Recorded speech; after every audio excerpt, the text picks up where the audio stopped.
পিতা পরমেশ্বর ধন্যবাদ মহান প্রভু যিশুর নামে। আর যিশুকে জানাই অসংখ্য অসংখ্য ধন্যবাদ।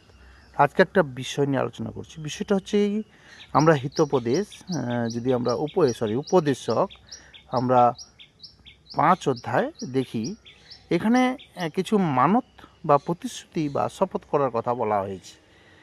কিন্তু এই বিষয়টা আজকে অনেক মানুষ এটাকে ভুলভাবে ব্যাখ্যা করছে। যে যেমনভাবে যার মনের ভাবনা সে সেমনভাবেই করে। যদি কোনো পেটুর সেবক থাকে, দান দশমাংশ টাকা পয়সার লোভ থাকে, তাহলে সেই বিষয়টাকে সেই দান দশমাংশের সঙ্গে যুক্ত করে টাকা পয়সার বিষয়ে যুক্ত করবে। কিন্তু অ্যাকচুয়ালি এই বিষয়টাকে কি বলছে, প্রতিশ্রুতি সম্বন্ধে সাবধান থেকো এটা বলছে যে অ্যাকচুয়ালি মানত কথাটার মান্নাত এটা ফার্সি শব্দ, আর এটার মানে হচ্ছে অনুগ্রহ বা প্রশংসার বিষয়। এখানে যেটা আমরা বুঝতে পারছি যে যদি আমরা দেখি 5 অধ্যায়িক পদে, যখন ঈশ্বরের উপাসনা করবে তখন সতর্ক থাকবে। ঈশ্বরকে বোকার মতো নৈবেদ্য দেওয়ার থেকে তার কথা শোনা অনেক ভালো। যে মূর্খ সে নিজের আজ্ঞাতেই অন্যায় কাজ করে ফেলে। ঈশ্বরকে প্রতিশ্রুতি দিলে শেষ সম্বন্ধে সতর্ক থেকো। ঈশ্বরকে কিছু বললে সাবধানে থেকো, বলো। আবেগচালিত হয়ে হঠাৎ কোনো কথা দিয়ে ফেলো না। ঈশ্বর বাস করেন স্বর্গে আর তুমি পৃথিবীতে। তাই ঈশ্বরকে তোমার সামান্য কিছু কথা বলা উচিত। তার মানে এই একটা প্রবাদ আছে, দুঃস্বপ্ন যেমন অনেক দুশ্চিন্তার সঙ্গে নিয়ে আসে, মূর্খ তেমনই এক রাস শব্দ নিয়ে আসে। তার মানে আমরা আগে কি করতাম, বলিদানকে গুরুত্ব দিতাম, বাক্যকে বা ঈশ্বরের কথাকে শোনাটাকে গুরুত্ব দিতাম না।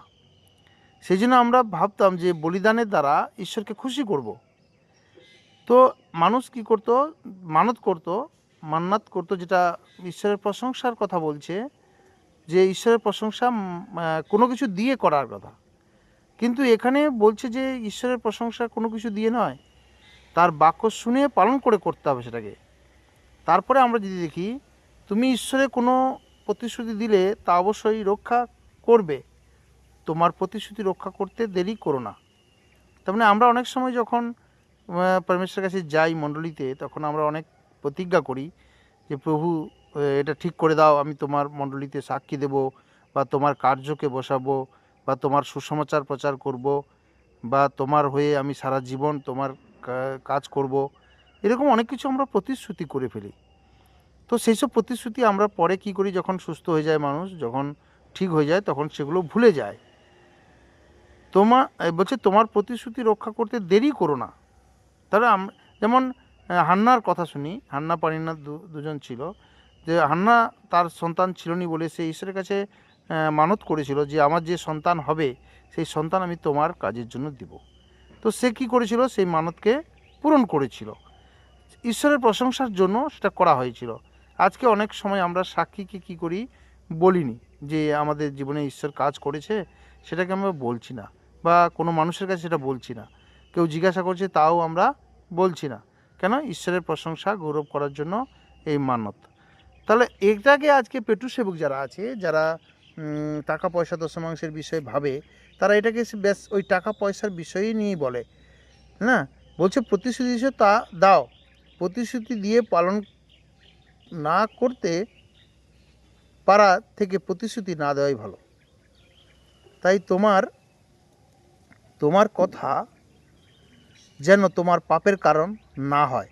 এখানে বলছে তোমার কথা যেন তোমার পাপের কারণ না হয়। তাহলে আমরা যেটা করছি না, আমরা যে প্রতিশ্রুতি করছি সেটা যেন আমরা পূরণ করি। মানে ধরো ঈশ্বরকে বললাম যে প্রভু তুমি আমাকে সুস্থ করে দাও, আমি তোমার কাজ করব, ঈশ্বরের প্রশংসা করব, বা তোমার সাক্ষী হয়ে আমি দাঁড়াবো। তো আমরা সেটাকে প্রতিশ্রুতি দিলাম, কথা মানত করলাম, শপথ করলাম, কিন্তু আমরা প্রতিশ্রুতি সেই শপথটাকে কী করিনি, সেই মানতটাকে পূরণ করিনি। তুমি যদি এইরকম করো তাহলে ঈশ্বর ক্রুদ্ধ হয়ে তুমি যার জন্য কাজ করছো তা ধ্বংস করে ফেলবেন। তোমার অর্থহীন স্বপ্ন ও অহংকার যেন তোমার বিপদ না ডেকে আনে। তুমি অবশ্যই ঈশ্বরকে শ্রদ্ধা করবে।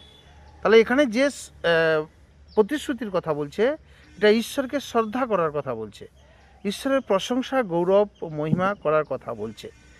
কিন্তু এখানে অনেক ব্যক্তি আজকে এই কথাটাকে নিয়ে টাকা পয়সা দেওয়ার জন্য তুমি ভেবেছিলে, সেটা তুমি দিলে না, তাহলে তোমার মানতটা কী হয়নি, পূরণ হয়। সেই জন্য তোমার এই ঘরে এইরকম প্রবলেম। তার মানে যে যার মনে যেমন ভাবনা আসে না, সে সেটাকে তেমনভাবেই করে। কিন্তু পবিত্র আত্মার দ্বারা যদি এটাকে ভাবা হয় যে আমি ঈশ্বরের কাছে মানত করেছি, ধরো ঈশ্বরের কাজ করব বা ঈশ্বরের প্রশংসা করব, ঈশ্বরের গৌরব করব। কোনো ব্যক্তি যদি আমাকে জিজ্ঞাসা করে, কিরে তুই কীভাবে, আমি ধরো নেশা করতাম, কীভাবে নেশা ছাড়লি? না, আমার প্রভু যিশুকে গ্রহণ করাতে আমি নেশা থেকে মুক্ত হয়েছি। তাহলে এটা ঈশ্বরের প্রশংসা, গৌরব করা হলো, হ্যাঁ না? এইভাবে যেন আমরা ঈশ্বরের কাছে সব হঠাৎ করে যেন শপথ না করি, কিন্তু শপথ যদি করি বা মানত যদি করি, সেটাকে যেন আমরা কি করি, শোধ করি। ধরো বাড়িতে মণ্ডলী করব, আমরা অনেক সময় বলে দিই যে আমার বাড়িতে মণ্ডলী করব, বাড়িতে ঈশ্বরের কার্য করব। তখন আমরা কি করি, অনেক সময় বলে দেই, কিন্তু বাড়িতে আবার যখন কেউ বাধা দেয়, তখন আমরা বলি না এখন করবো না। তার মানে আমরা ওটা কী করলাম, শপথ করলাম, মানত করলাম, কিন্তু ওটাকে আমি পূরণ করলাম না। এই জন্য বলছে যে তুমি ভেবে চিনতে যেটা বলবে, ঈশ্বরের গৃহে যেটা বলবে, সেটা তুমি ভেবে চিনতে বলো। তাহলে ঈশ্বর তো তোমাকে জোর করে কিছু বলছে না যে তুমি এটা করতে হবে, কিন্তু তুমি যেটা করবে সেটা ভেবে চিনতে বলো। এই জন্য বলছে অল্প কথা বলো, তাতে কী হবে, ঈশ্বর খুশি হবে। আর আমরা যেন এইভাবে মিথ্যা বা ভুল মানত না করি।